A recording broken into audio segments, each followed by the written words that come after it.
धीरे बोलो, कोई सुन ना ले। ये बात हम सबके कानों में पड़ी होगी और हमारे मुंह से भी निकली होगी।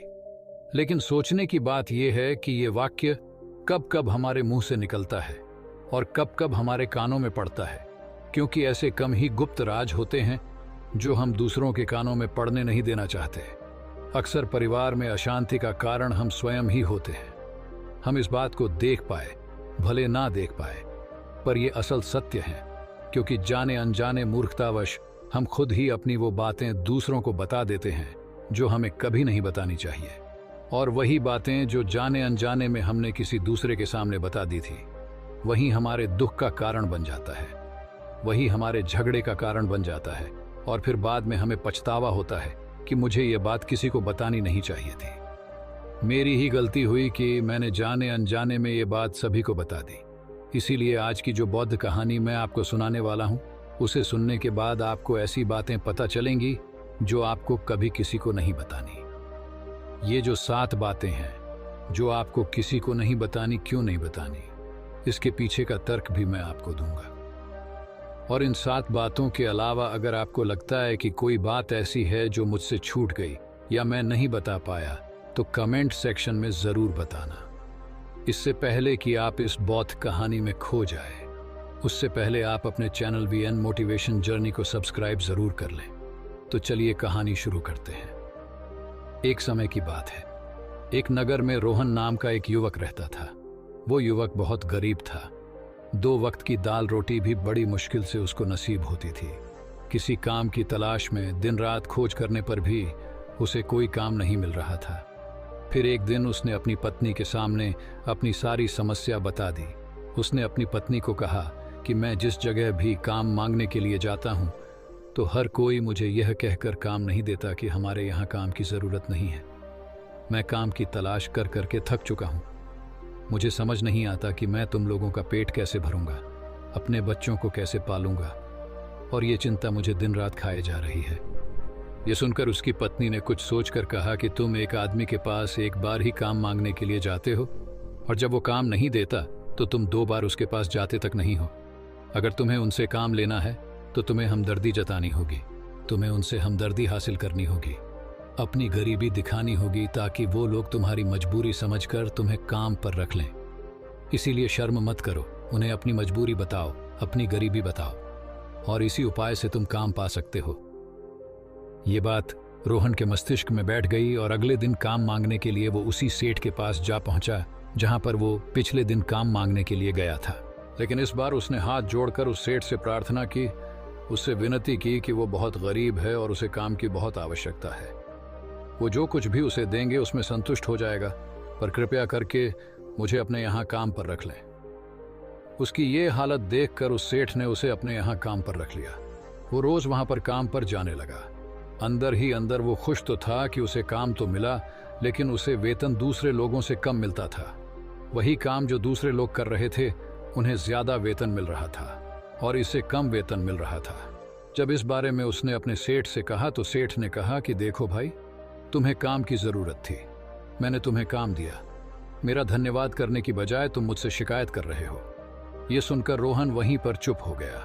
बात कहीं ना कहीं सत्य थी, क्योंकि सेठ ने तो उसे उसकी मजबूरी के हिसाब से ही काम दिया था और इसीलिए वो उसे अपने अनुसार ही वेतन देता था। लेकिन धीरे धीरे उसने ये बात अपने सगे संबंधियों और अपने दोस्तों को भी बताना शुरू कर दी कि उसका सेठ कैसा आदमी है और उसे कितना वेतन देता है। समय बीतता रहा और रोहन पूरी लगन के साथ अपना काम करता रहा, लेकिन अब परिस्थितियां बदलने लगी थी। सेठ अब रोहन से दूसरे लोगों से ज्यादा काम लेता था और उसे कम वेतन देता था। यह बात रोहन के मन को बहुत खलती थी। वो दूसरों से ज्यादा मेहनत कर रहा है और उनसे कम वेतन पा रहा है। इससे उसके आत्मसम्मान को बहुत गहरी चोट पहुंची। अब धीरे धीरे उसका मन अपने काम से हटने लगा। उसका मन काम में लगता ही नहीं था। जाहिर सी बात है कि ऐसी जगह किसका मन लगेगा जहां आदमी को अपने आत्मसम्मान के साथ समझौता करना पड़े। इसीलिए जल्द ही उसने अपना काम छोड़ दिया और वो घर पर आकर खाली बैठ गया। अब उसके पास घर का खर्चा चलाने के लिए भी पैसे नहीं बचे थे। इसीलिए उसने अपने सगे संबंधियों और अपने दोस्तों से सहायता मांगने शुरू की। लेकिन उसके दोस्त उसके सामने तो उसे दया का पात्र समझते थे, उसे दिलासा देते थे, लेकिन पीछे से उसका मजाक उड़ाते थे। वो कहते हैं कि कितना बेवकूफ़ है, सेठ ने इतना काम लिया और बेचारे को पैसे भी नहीं दिए। अरे हम इसको पैसे दे दे तो ये कल हमारा भी पैसा वापस कर पाएगा। इसकी ऐसी हालत है, काम तो इसके पास कुछ है नहीं, पैसा कहाँ से लाके देगा। और इसी वजह से रोहन की हालत दिन ब दिन खराब होती जा रही थी। अब वो दिन रात तनाव में रहने लगा था। वही दोस्त, वही सगे संबंधी जो उसके अपने होने का दिखावा कर देते, वो उसे दया का पात्र समझ रहे थे। उन्हें उसके ऊपर तरस आ रहा था। सब लोग आकर उसे ध्यान तो बहुत देते थे, लेकिन कोई सहायता नहीं करता था। और अक्सर ऐसा ही होता है, ध्यान देने वाले तो बहुत मिल जाते हैं, लेकिन मदद करने वाले, उंगली पकड़कर, हाथ पकड़कर आगे चलाने वाले कितने लोग मिलते हैं। एक दिन उसे पता चला कि पड़ोस के गांव में एक बौद्ध भिक्षु आया हुआ है जो बहुत ही ज्ञानी है। रोहन इतना तनाव में था कि उसे कोई रास्ता नजर ही नहीं आ रहा था। इसीलिए जाने या अनजाने वो उस बौद्ध भिक्षु के पास पहुंच जाता है। वहां पहुंचकर वो सीधे उनके पैरों में गिरकर रोने लग जाता है। वो रोते रोते उन्हें अपनी सारी परिस्थिति बताता है। उसे बताता है कि किस तरह उसके सेठ ने उसका फायदा उठाया और उसके सगे संबंधी उसके साथ कैसा व्यवहार करते हैं। सारी बातें सुनकर बौद्ध भिक्षु ने उसे चुप कराते हुए कहा कि बेटा, ये सारी समस्याएं तुम्हारी बुद्धिहीनता, तुम्हारी मूर्खता के कारण उत्पन्न हुई है। अगर तुम्हारे अंदर विवेक होता तो इनमें से एक भी समस्या तुम्हारे मन को दुखी नहीं कर सकती थी, लेकिन तुमने अपने अविवेक के कारण, अपनी मूर्खता के कारण खुद ही अपने रास्ते में कांटे बिछा दिए।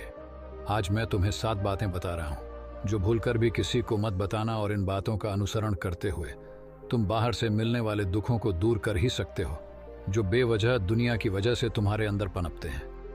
पहली बात जो किसी को नहीं बतानी चाहिए वो है अपनी मजबूरी। अपनी मजबूरी का दिखावा करके दूसरों का दया पात्र बन के उनकी सहायता लेने की गलती कभी मत करना। हो सकता है कि आज वो तुम्हारी मजबूरी देखकर तुम्हारी सहायता कर दें, लेकिन कल वो तुम्हारा फायदा उठाने से भी नहीं चूकेगा। और अगर फायदा भी नहीं उठाया तो दूसरों के सामने तुम्हारा मजाक बनाने में वो आदमी कभी नहीं चूकेगा। इसीलिए कभी भी अपनी मजबूरी का दिखावा मत करो। अगर घर में 2 रोटी है, सूखी रोटी है, तो वही खाकर सो जाओ, लेकिन दूसरों को इसके बारे में भनक तक नहीं लगनी चाहिए। जरा आप खुद सोचो, मजबूरी बताने का क्या मतलब होता है।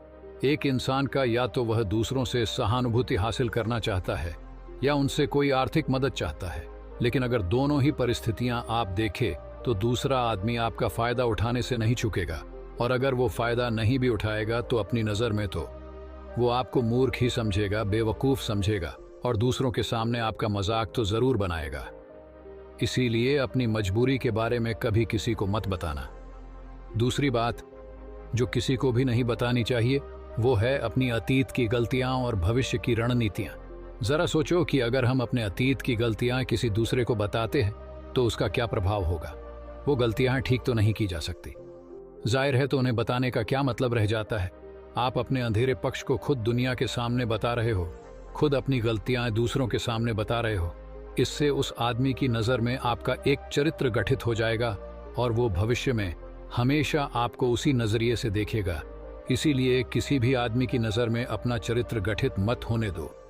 और जरा सोचो कि आप व्यर्थ में ही अपने भविष्य की रणनीतियां दूसरों के सामने बता रहे हो। जो लोग आपके काम का हिस्सा ही नहीं है उनके सामने अपनी भविष्य की रणनीतियां, अपनी डींगे हाँकने का क्या फायदा।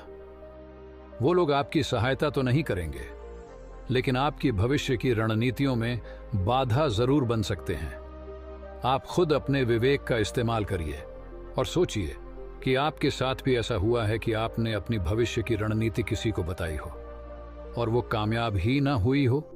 जरूर हुआ होगा। जरा गौर से सोचिए। तीसरी बात जो किसी को नहीं बतानी चाहिए वो है अपने घर की बातें। जो भी हमारे घर के अंदर आपस में बातचीत होती है, हमारे माँ बाप के साथ, हमारी पत्नी के साथ, हमारे बच्चों के साथ, वो बातें परिवार तक ही सीमित रहनी चाहिए। अगर आप इन बातों का दूसरों के सामने ढिंढोरा पीटते हो तो दूसरों को आपके घर में घुसने का एक मौका मिल जाता है और वह इसका फायदा उठाने से कभी नहीं चूकेंगे।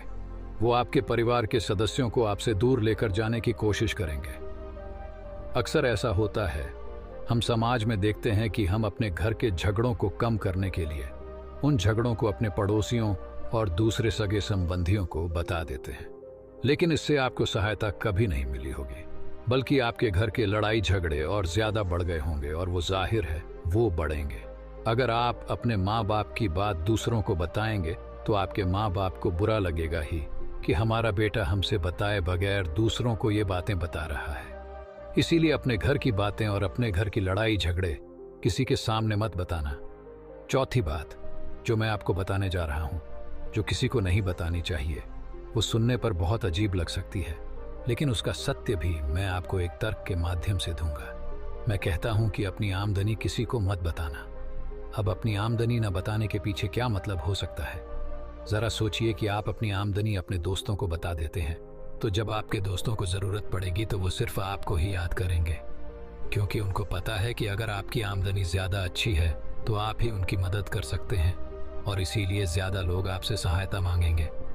और जब आप उनकी सहायता नहीं करेंगे तो वो सोचेंगे कि इस आदमी के पास पैसे हैं, मेरी सहायता कर सकता है, लेकिन यह सहायता कर नहीं रहा है, और इसीलिए आपकी आमदनी आप दोनों दोस्तों के बीच एक झगड़े का कारण हो सकती है।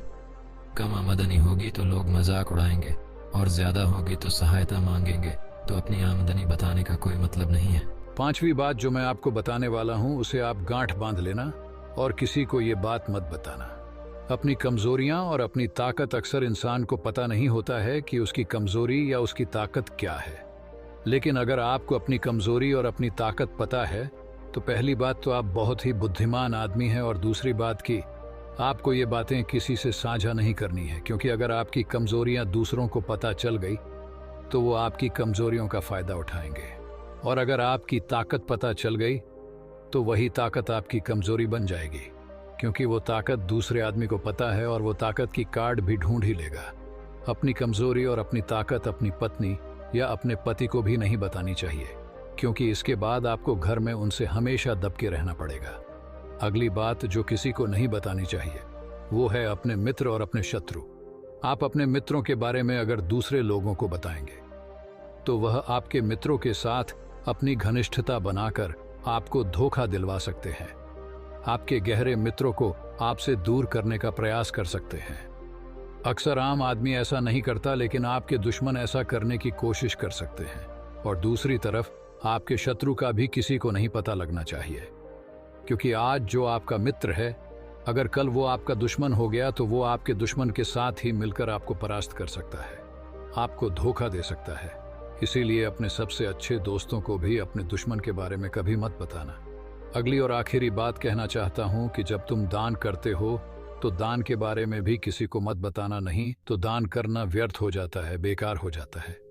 जब आप अपने दान का ढिंढोरा पीटते हो तो आप ये बता रहे हो कि मैं कितना बड़ा दानी पुरुष हूँ, और ये आपके अंदर एक अहंकार निर्मित करेगा। इसीलिए दान गुप्त रूप से किया जाए उतना ही अच्छा होता है, उतना ही फलदायी होता है। जब आपका बायां हाथ दान कर रहा हो तो दाएं हाथ को बिना पता चले कि बायां हाथ दान कर रहा है। ये 7 बातें जो बौद्ध भिक्षु ने रोहन को बताई, इनमें संसार के सभी सिद्धांत छिपे हुए हैं।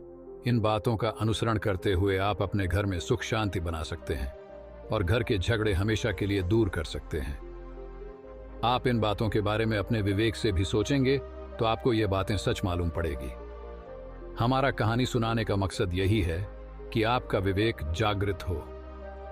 आप खुद उन बातों के बारे में सोचें जो हम आपको बता रहे हैं, और अगर हम गलत हैं तो आप कमेंट सेक्शन में वो बात ज़रूर बताएं जिस पर हम गलत हैं, और इनके अलावा भी अगर आप कुछ जानते हैं तो उन बातों को भी कमेंट सेक्शन में ज़रूर डालें।